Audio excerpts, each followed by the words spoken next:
Hi friends, welcome to my channel. Subscribe பண்ணாதவங்க பண்ணிக்கோங்க. கூடவே bell icon press பண்ணிக்கோங்க. நம்ம சேனல்ல எலக்ட்ரோமேக்னெட்டிக் ஃபீல்ட் தியரி பார்த்துட்டு இருக்கோம்ல, அந்த சப்ஜெக்ட்ல நம்ம இன்னைக்கு பார்க்க போற என்ன டாபிக் அப்படின்னா electric field intensity due to infinite line charge. So இது எதோட கண்டினியூஷன்னா நம்ம ப்ரீவியஸ் வீடியோவில் என்ன பார்த்தோம், கண்டினியூஸ் சார்ஜ் டிஸ்ட்ரிபியூஷனோட எலக்ட்ரிக் ஃபீல்ட் இன்டென்சிட்டி பார்த்தோம். அதில் 3 சார்ஜ் வரும்னு சொன்னோம், line charge, surface charge, volume charge. இதில் லைன் சார்ஜை பேஸ் பண்ணி வர டாபிக் இது. ஸோ இப்போ நீங்கள் ஒருவேளை எக்ஸாம்ஸ் ப்ரிப்பேர் பண்ணுறவங்களா இருந்தீங்கன்னா இந்த இப்போ நம்ம படிக்க போகிறோம்ல, இதில் நம்ம டிரைவ் பண்ணி ஒரு ஃபார்முலா கடைசியாக எடுக்க போகிறோம். அந்த ஃபார்முலா நீங்கள் ரொம்ப முக்கியமான formula. So electric field intensity கண்டுபிடின்னு கேட்டுருவாங்க, இன்ஃபைனைட் லைன் சார்ஜ்னு ஒரு வேர்டு கொடுத்துருவாங்க. அப்போ நீங்கள் இந்த ஃபார்முலா தான் யூஸ் பண்ண போகணும். ஓகே, ஸோ அந்த ஃபார்முலாவை எப்படி டிரைவ் பண்ணுறது, எப்படி வந்துச்சு எப்படின்றத நம்ம இந்த வீடியோவில் பார்க்க போகிறோம். ஸோ எப்படி வந்துச்சுன்னு நம்ம ஸ்டெப் பை ஸ்டெப் பார்ப்போம்ல, அது உங்களுக்கு ப்ராப்ளம்ஸ் பண்ணும்போது யூஸாக இருக்கும். ஸோ எக்ஸாம்ஸ் ப்ரிப்பேர் பண்ணுறவங்களுக்கு நீங்கள் ஒருவேளை இப்போ தான் படிச்சுட்டு இருக்கீங்க, இன்ஜினியரிங் படிச்சுட்டு இருக்கீங்கன்னா நீங்கள் நிறைய கொஸ்டின்ஸ் எடுத்து பாருங்கள். இந்த கொஸ்டின் இல்லாத கொஸ்டின் பேப்பரே இல்லை. நான் நிறைய அண்ணா யூனிவர்சிட்டி கொஸ்டின்ஸ் எடுத்து பார்த்தேன். இன்ஃபைனைட் லைன் சார்ஜோட எலக்ட்ரிக் ஃபீல்ட் இன்டென்சிட்டியை ப்ரூவ் பண்ணுங்க, இப்படி நிறைய கொஸ்டின் கேட்டிருக்காங்க. ஸோ இந்த டெரிவேஷன் ரொம்ப இம்பார்ட்டன்ட். ஓகே, ஸோ பேசிக்காக நீங்கள் தெரிஞ்சுக்க வேண்டியது, நம்ம இப்போ இதில் என்ன படிக்க போகிறோம் அப்படின்னா லைன் சார்ஜ். லைன் சார்ஜ்னா என்னன்றது ப்ரீவியஸ் வீடியோவில் பார்த்தோம். பார்க்காதவங்க டிஸ்கிரிப்ஷனில் கொடுத்துருக்கேன் பாருங்கள். ஸோ அதை பார்த்துட்டு இது பார்த்தீங்கன்னா உங்களுக்கு ஒரு ஐடியா இருக்கும். ஓகே, ஸோ லைன் சார்ஜ்னா என்னன்னு பேசிக்காக நமக்கு தெரியணும். அதில் லைன் சார்ஜ்ன்றது இன்ஃபினிட்டியாக இருந்துச்சு அப்படின்னா அதுக்கு நீங்கள் எலக்ட்ரிக் ஃபீல்ட் இன்டென்சிட்டி கண்டுபிடிக்கணும்னா என்ன ஃபார்முலா யூஸ் பண்ணணும். நார்மலாக எலக்ட்ரிக் ஃபீல்ட் இன்டென்சிட்டிக்கு என்ன ஃபார்முலா யூஸ் பண்ணால் நமக்கே தெரியும், நம்ம படிச்சிருக்கோம், ப்ரீவியஸ் வீடியோலெல்லாம் பார்த்துட்டோம். ஸோ இந்த லைன் சார்ஜ்ன்றது இன்ஃபினிட்டியாக இருந்துச்சு, இன்ஃபைனைட் அப்படின்னா போயிட்டே இருக்குன்னு அர்த்தம். அப்படி இருந்துச்சுன்னா அதுக்கு எலக்ட்ரிக் ஃபீல்ட் இன்டென்சிட்டி எப்படி கண்டுபிடிக்கிறதுன்னு தான் இந்த வீடியோவில் நம்ம பார்க்க போகிறோம். ஓகே, ஸோ என்ன பார்க்க போகிறோன்றது ஒரு ஐடியா கிடைச்சிச்சு. ஓகே, லைன் சார்ஜ்னா என்ன? ஃபர்ஸ்ட் லைன் சார்ஜ்னா லைன் மாதிரி ஒன்று இருக்கும், அதில் ஃபுல்லாக சார்ஜ் இருக்கும். ஸோ இதுதான் நம்ம எடுத்திருக்க லைன், இது ஃபுல்லாக சார்ஜாக இருக்குது. ஓகே, இந்த லைன் சார்ஜ்ன்றது இன்ஃபைனைட் அப்படின்னு எடுத்திருக்கோம். அப்போ நம்ம அதோட லிமிட்ஸ் என்னவா இருக்கும், -∞ to +∞ இருக்கும். ஓகேவா? ஸோ இந்த லைன் சார்ஜ்ன்றது என்னதுன்னா கோஆர்டினேட் சிஸ்டம் அப்படி தான் நம்ம படிப்போம். ஸோ அதில் இசட் ஆக்சிஸ்ல இருக்குது நம்ம எடுத்துக்கிறோம். ஓகே, நம்ம கன்சிடர் பண்ணிக்கிறது இதில். ஓகே, ஸோ ஃபர்ஸ்ட் என்ன கன்சிடர் பண்ணுறோம், இந்த லைன் சார்ஜ்ன்றது இன்ஃபைனைட் அப்படின்னு நம்ம கன்சிடர் பண்ணிடுறோம். ஓகேவா? அடுத்தது இந்த லைன் சார்ஜ்ன்றது நமக்கு இசட் ஆக்சிஸ்ல இருக்கிறத நம்ம ரெப்ரசென்ட் பண்ணிக்கிறோம். ஓகே, ஸோ இதுதான் இசட் ஆக்சிஸ், இது எக்ஸ் ஆக்சிஸ், இது ஒய் ஆக்சிஸ், இது இசட் ஆக்சிஸ். ஓகேவா? So first. செகண்ட் என்னன்னா நம்ம எலக்ட்ரிக் ஃபீல்ட் இன்டென்சிட்டி கண்டுபிடிக்கணும். ஸோ நம்ம ஒரு பாயிண்ட் எடுக்கணும், அப்படிதானே? ஸோ இங்கே ஒரு பாயிண்ட் எடுத்துக்கிறோம் P. இந்த பாயிண்ட்ல தான் நம்ம எலக்ட்ரிக் ஃபீல்ட் இன்டென்சிட்டி கண்டுபிடிக்க போறோம். ஓகே, ஸோ இந்த பாயிண்ட்ல நமக்கு எலக்ட்ரிக் ஃபீல்ட் இன்டென்சிட்டினா நம்ம ஈன்னு சொல்லுவோம். ஸோ 3 டைரக்ஷன்ல இருக்குது, எக்ஸ் இருக்கு, ஒய் இருக்கு, இசட் இருக்கு. இங்கே எக்ஸை பத்தி நம்ம பேச மாட்டோம், ஒன்று இசட்ல இருக்கிறதுனால இசட் அண்ட் ஒய் மட்டும் தான் வரும். ஸோ DEY அண்ட் DEZ இது என்னது எலக்ட்ரிக் ஃபீல்ட் இன்டென்சிட்டி. நெக்ஸ்ட். ஓகேவா? அடுத்து என்ன எடுக்கிறோம் அப்படின்னா நம்ம இந்த லைன் சார்ஜ்ன்றது இன்ஃபினிட்டி, இதில் நம்ம ஒரு பாயிண்ட் எடுத்திருக்கோம், ஓன் ஒரு சென்டர் பாயிண்ட். ஸோ இதில் இருந்து நம்ம கண்டுபிடிக்க போகிற எலக்ட்ரிக் ஃபீல்ட் இன்டென்சிட்டி இருக்குல்ல, இந்த பாயிண்ட் தான் நம்ம கண்டுபிடிக்க போகிறோம். இந்த டிஸ்டன்ஸ் நம்ம என்னென்னு எடுத்திருக்கோம், ஸ்மால் ஆர் அப்படின்னு எடுத்திருக்கோம். ஓகேவா? நெக்ஸ்ட், இந்த லைன் சார்ஜை பொறுத்த வரைக்கும் நம்ம டிஃபரன்ஷியல் எலமெண்ட் ஒன்று இருக்கும், நம்ம முன்னாடியே படிச்சிருக்கோம், அதுதான் DL. ஸோ அதை தான் நான் இந்த இடம் எடுத்துருக்கேன். ஸோ இந்த டிஃபரன்ஷியல் எலமெண்ட்டுக்கும் இந்த பாயிண்ட்டுக்குள்ள டிஸ்டன்ஸை நான் கேபிட்டல் R அப்படின்னு எடுத்திருக்கேன். ஓகேவா? ஓகே, அப்போ நமக்கு இதுல இருந்து இது வரைக்கும் உள்ள டிஸ்டன்ஸ் எவ்வளவு, நமக்கு இப்போ R. அப்போ இந்த பாயிண்ட் என்னவா இருக்கும், இந்த பாயிண்ட்றது நமக்கு என்னது XY, Y, Zல சொல்லுவோம். Xன்றது 0, ஒண்ணுமே இல்லை, Y மட்டும்தான் இருக்கு, Yன்றது இது. ஸோ Y என்னது R. So 0, R, 0. அதே மாதிரி இந்த பாயிண்ட் பாருங்க, இந்த பாயிண்ட்ன்றது நமக்கு இசட் டைரக்ஷன்ல இருக்குது. அப்போ மற்றதெல்லாம் 0, 0, இசட். ஓகேவா? ஸோ இதுதான். ஸோ நம்ம என்னெல்லாம் கன்சிடர் பண்றோம், ஃபர்ஸ்ட் இன்ஃபைனைட்னு கன்சிடர் பண்றோம், அப்புறம் இசட் ஆக்சிஸ்ல இந்த லைன் சார்ஜ் இருக்குன்னு கன்சிடர் பண்ணியிருக்கோம். அடுத்தது நம்ம Pன்னு ஒரு பாயிண்ட் எடுத்திருக்கோம், இந்த பாயிண்ட்ல தான் நம்ம எலக்ட்ரிக் ஃபீல்ட் இன்டென்சிட்டி கண்டுபிடிக்க போறோம். நெக்ஸ்ட் டிஃபரன்ஷியல் எலமெண்ட், அது என்னன்னு எடுத்திருக்கோம், DL அப்படின்னு எடுத்திருக்கோம். ஓகேவா? ஸோ இதெல்லாம் நம்ம ஃபர்ஸ்ட் இதை டெரைவ் பண்றதுக்கு முன்னாடி நம்ம ஃபர்ஸ்ட் என்ன பண்றோம், கன்சிடர் பண்ணியிருக்கோம். ஓகே, ஸோ இப்போ நம்ம எலக்ட்ரிக் ஃபீல்ட் டென்சிட்டி கண்டுபிடிக்கணும், அதானே நம்மளோட ஐடியா, அதுதான் நம்ம இப்போ பண்ண போகிறோம். ஸோ எலக்ட்ரிக் ஃபீல்ட் டென்சிட்டிக்கு ஃபார்முலா என்ன படிச்சிருக்கோம், E is equal to 1/4πε0 Q/r² into unit vector அப்படின்னு படிச்சிருக்கோம், அப்படிதானே? ஸோ நான் இங்கே என்ன எடுத்திருக்கேன்னா DEன்னு ஃபர்ஸ்ட் ஸ்டார்ட் பண்ணுறேன். ஓகேவா? ஸோ டிஇன்னு கண்டுபிடிச்சாதான் நமக்கு ஈஸியாக இருக்கும். ஸோ அதனால நான் ஃபர்ஸ்ட் என்னதுல டிஇன்னு ஸ்டார்ட் பண்ணுறேன். ஸோ எலக்ட்ரிக் ஃபீல்ட் டென்சிட்டினா நார்மலாக ஃபார்முலா என்னது 1/4 Q by R² into AR அப்படி தான் நம்மளோட ஃபார்முலா. ஸோ இதில் வந்து டிஇன்னு டிஃபரன்ஷியல் எடுத்திருக்கனால நமக்கு சார்ஜ்லேயும் டிஃபரன்ஷியல் வரும். ஓகேவா? ஸோ நான் டிக்யூன்னு எடுத்திருக்கேன். இப்போ நம்ம நேற்று பார்த்தோம் லைன் சார்ஜாக இருந்துச்சு அப்படின்னா எலக்ட்ரிக் ஃபீல்ட் டென்சிட்டி என்னன்னு பார்த்தோம். Integral ρl dl equal to Q நம்ம படிச்சிருக்கோம். ஓகேவா? ஸோ இதுதான் நம்ம பார்த்தோம். ஸோ அப்போ டிக்யூனா அப்போ என்ன வரும் நமக்கு இந்த இன்டெக்ரல் போனால் என்ன வரும் ρl into dl. இங்கே நம்ம இசட் ஆக்சிஸில் தானே நம்ம லைன் சார்ஜ் வச்சுருக்கோம். அப்போ டிஎலுக்கு பதில் என்ன போடணும் ρl into dz அப்படின்னு போடணும். ஓகேவா? ஸோ இப்போ நம்ம இந்த ஃபார்முலாவில் நம்ம சப்ஸ்டியூட் பண்ணி கொண்டு வர போகிறோம். ஓகே. ஸோ இப்போ இதில் இந்த ஃபார்முலா நம்ம சப்ஸ்டியூட் பண்ணணும். இதுக்கு நமக்கு Q தெரியாது. ஸோ கியூக்கு டிக்யூக்கு பதிலாக நீங்கள் ρl into dsன்னு போடணும். ஸோ அதை விட்டுருங்க.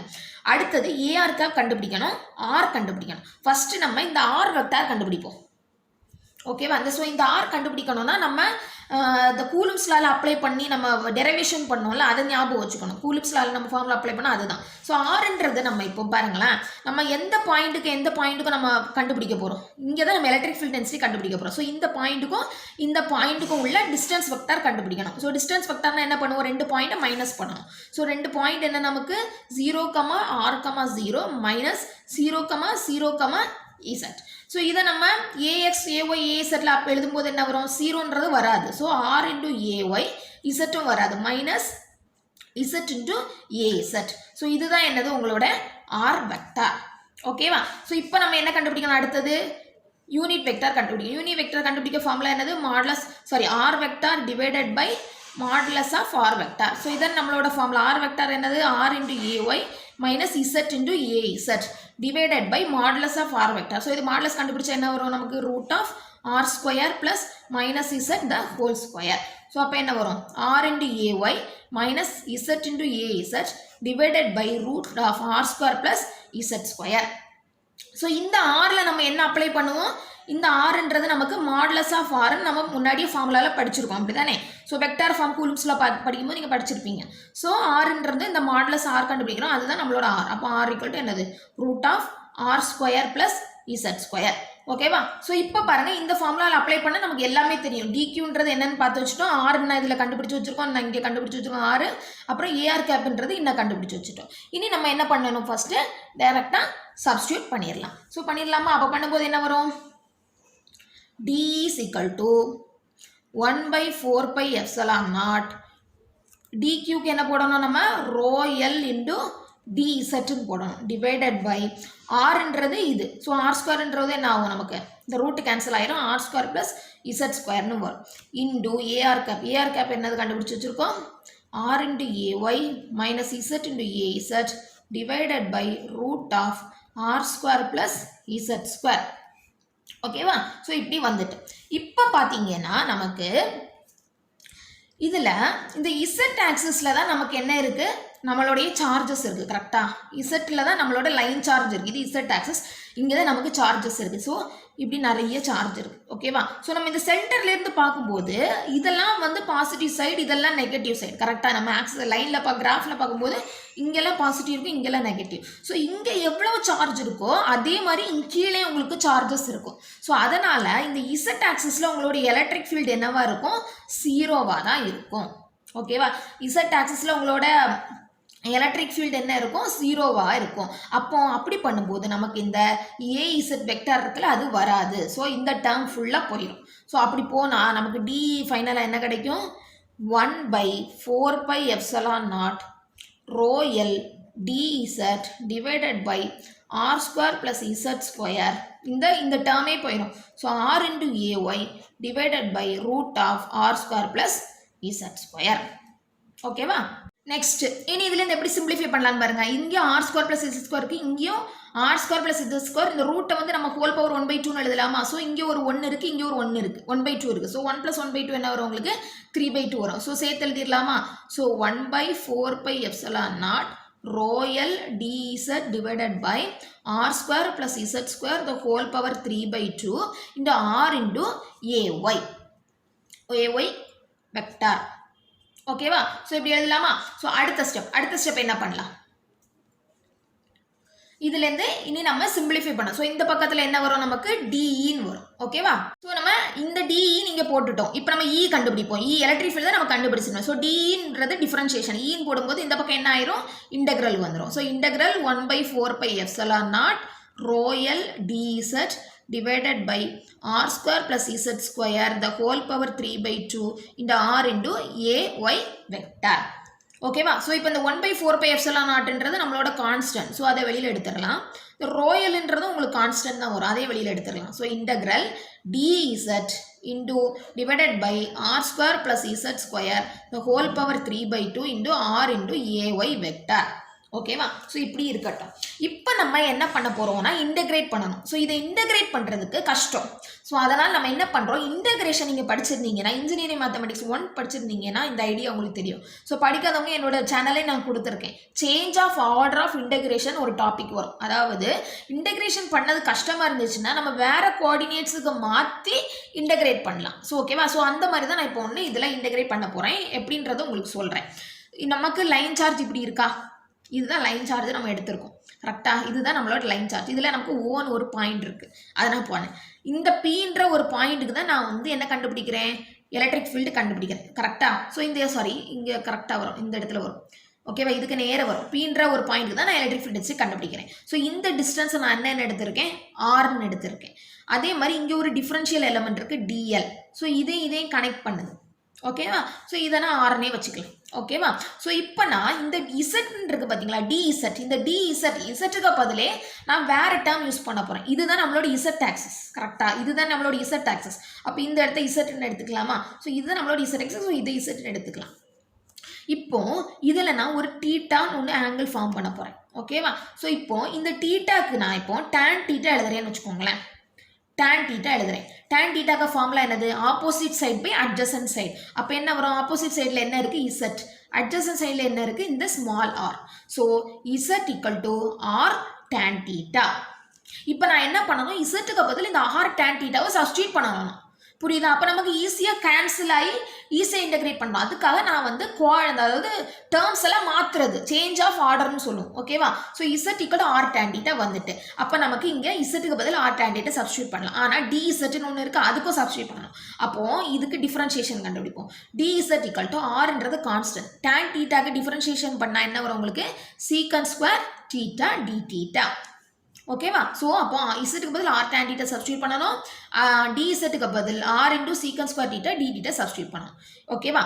இப்போ நம்ம இதில் நமக்கு இந்த இன்டகிரேஷன் லிமிட்ஸ் இருக்குல்ல, நம்ம இப்போ இன்ஃபைனைட் லைன் சார்ஜ் தான் படிக்கிறோம். அப்போ இன்டகிரேஷனில் லிமிட்ஸ் என்ன வரும் நமக்கு, இங்கே -∞ to ∞ வரும். கரெக்டாக? -∞ to ∞ வரும். இப்போ நம்ம இசட்டை வந்து டீட்டாவை மாற்றுறோம். இசட்டு தான் -∞.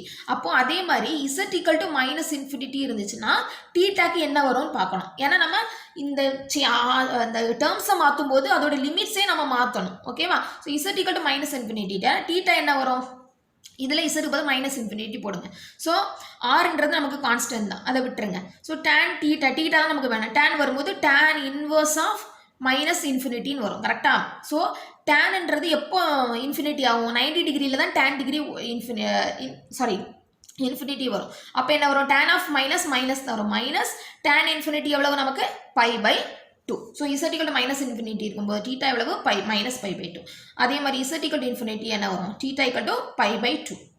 ஓகேவா? ஸோ நம்ம இப்போ எல்லா ஆர்டரையும் சேஞ்ச் பண்ணிட்டோம். இது அப்படியே நம்ம இந்த இதில் என்ன பண்ணினா போதும், சப்ஸ்டியூட் பண்ணால் போதும். அப்போ என்ன வரும், 1/4πε0 ρl இன்டகிரல் -∞ பதில் என்ன போடணும், -π/2 dZக்கு பதில் என்ன போடணும், r into secant square theta d theta. இந்த ஆரம் இருக்கட்டும், ஏன்னா இப்போ கேன்சல் ஆகும். a vector divided by r square plus இசட்டுக்கு பதில் என்னது, r tan theta. ஸோ அப்போ z ஸ்கொயர் = என்னது, r square tan square theta the whole power 3/2. ஓகேவா? ஸோ இப்போ என்னெல்லாம் சிம்பிளிஃபை பண்ணலான்னு பாருங்கள். 1/4πε0 ρl இன்டகிரல் -π/2 இது r into r என்னது, r ஸ்கொயர் எடுத்துக்கலாம். Secant square theta d theta ay cap divided by, இங்கே பாருங்க, இதில் இந்த ரெண்டுலேருந்து r ஸ்கொயரை வெளியில் எடுக்கலாமா? அப்போ என்ன வரும், 1 + tan ஸ்கொயர் thetaன்னு வருமா, the whole power 3/2ன்னு ஒன்று இருக்குது. இப்போ 1 plus tan square theta எப்படி எழுதலாம் நம்ம secant square theta ன்னு எழுதலாம். So 1 by 4 pi epsilon naught rho L integral minus pi by 2 pi by 2 r square secant square theta d theta ay cap divided by இங்கே ஒரு பார்த்துக்கோங்க r square இருக்கு whole power 3 by 2 இருக்கு அப்போ என்ன ஆகும் 2 into 3 by 2 நான் பிரிச்சிடுறேன் 1 plus tan square theta எவ்வளவு நமக்கு secant square theta the whole power 3 by 2 ஓகேவா ஸோ இப்போ இந்த 2 2 கேன்சல் ஆகும் இங்கே r cube இருக்கும் இங்கே ஒரு r ஸ்கொயர் இருக்கு அப்போ இது கேன்சல் ஆனால் மீதி ஒரு r மட்டும்தான் வரும் அதே மாதிரி இங்கேயும் பாருங்க இந்த ஸ்கொயரும் இதுவும் கேன்சல் ஆகும் secant cube வரும் அதே மாதிரி இந்த secant ஸ்கொயர் இங்கேயும் கேன்சல் பண்ணால் ஒரே ஒரு secant theta மட்டும்தான் இருக்கு ஓகேவா ஸோ அப்போ என்ன பண்ணலாம் 1 by 4 pi epsilon naught rho L integral minus pi by 2 pi by 2 1 by r secant theta into d theta ay vector இப்போ நம்ம இன்டகிரேட் பண்ணுறது ஒன்லி theta வச்சு தான் அப்போ மற்றதெல்லாம் நமக்கு கான்ஸ்டன்ட் தான் ஸோ அப்போ வெளியில் எடுத்துருங்க 1 by 4 pi epsilon naught rho L என்ன வரும் ay கேப்பை வெளியில் எடுத்துடலாம் இந்த ஆரையும் வெளியில் எடுத்துடலாம் ஓகேவா ஸோ அப்போ integral minus pi by 2 pi by 2 1 by secant theta cos தீட்டான்னு எழுதலாமா காஸ் தீட்டா டி தீட்டா இப்போ நம்ம காஸ் தீட்டாவை இன்டகிரேட் பண்ணணும் ஸோ காஸ் தீட்டாவை இன்டகிரேட் பண்ணால் என்ன வரும் நமக்கு sine theta so rho l divided by 4 pi epsilon naught r a y cap integrate பண்ணுங்க காஸ் தீட்டா போட்டால் சைன் தீட்டா லிமிட்ஸ் என்னது minus pi by 2 to pi by 2 next limits apply பண்ணுங்க rho L by 4 pi epsilon naught r ay cap sin pi by 2 first limit minus sin of minus pi by 2 so sin pi by 2 எவ்வளவு 1 so rho L divided by 4 pi epsilon naught r ay cap இது எவ்வளவு 1 minus sin of minus theta minus sin theta அப்போ இந்த minus minus வந்து plus ஆயிடும் 1 அப்போ மொத்தம் எவ்வளவு வருது 2 இந்த 2 இந்த 4 கேன்சல் ஆனா என்ன வரும் கீழே 2 வரும் அப்போ என்ன ஆன்சர் வருது rho L divided by 2 pi epsilon naught r into ay cap so இதுதான் என்னது electric field intensity of a infinite long wire so இதுதான் நீங்க படிக்க வேண்டிய ஃபார்முலா ரொம்ப இம்பார்ட்டண்டான ஃபார்முலா ஸோ இந்த ஃபார்முலா எப்படி வந்துச்சு நான் உங்களுக்கு டிரைவ் பண்ணி சொன்னேன் so electric field intensity due to infinite line charge அப்படின்னு கேட்டாலே உங்களுக்கு என்ன ஃபார்முலா ஞாபகம் வரணும் rho L divided by 2 pi epsilon naught into r into ஒரு unit vector any unit vector ஓகேவா ஸோ ஒரு யூனிட் வெக்டார்னு மட்டும் நீங்கள் ஞாபகம் வச்சுக்கோங்க ஓகேவா ஸோ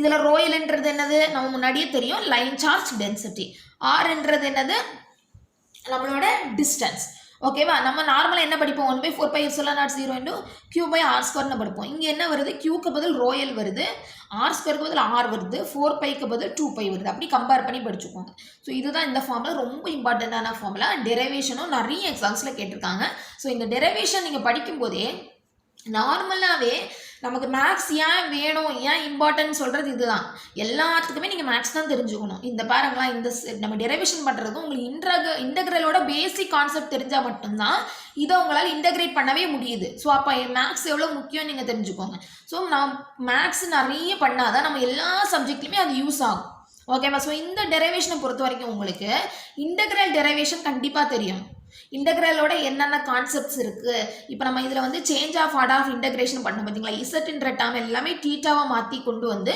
நம்ம அதை ஈஸியாக இன்டகிரேட் பண்ணி எடுத்தோம்ல அதே மாதிரி கான்செப்ட் அப்போ ஸோ இன்டகிரல் நல்லா தெரிஞ்சாதான் இதை உங்களுக்கு டிரைவ் பண்ணுறதுக்கு ஈஸியாக இருக்கும் ஓகே ஸோ நம்ம ப்ரீவியஸ் பார்த்த கண்டினியூஸ் சார்ஜ் டிஸ்ட்ரிபியூஷனில் லைன் சார்ஜ் சர்ஃபேஸ் சார்ஜ் அப்புறம் என்ன பார்த்துருக்கோம் வால்யூம் சார்ஜ் இந்த 3 சார்ஜுக்கும் எலக்ட்ரிக் ஃபீல்ட் இன்டென்சிட்டி என்னன்னு பார்த்தோம் அதில் லைன் சார்ஜ் இன்ஃபைனிட்டாக இருந்துச்சுன்னா என்ன ஃபார்முலா வரும்ன்றதை இன்னைக்கு பார்த்துருக்கோம் அடுத்த டாப்பிக்கில் என்ன பார்ப்போம்னா அதே மாதிரி சர்ஃபேஸ் சார்ஜ்ன்னு இருக்குல்ல அதில் வந்து இன்ஃபைனிட்டாக இருந்தால் என்ன வால்யூம் சார்ஜை பொறுத்த வரைக்கும் உங்களுக்கு வந்து சர்க்குலர் ரிங் அப்படின்னு ஒரு கான்செப்ட் வரும் ஓகேவா ஸோ அதெல்லாம் நம்ம ஒவ்வொரு வீடியோவில் நம்ம பார்க்கலாம் என்னோட சேனல் இன்னும் சப்ஸ்கிரைப் பண்ணலைன்னா மறக்காமல் சப்ஸ்கிரைப் பண்ணிக்கோங்க தேங்க்யூ ஃப்ரெண்ட்ஸ்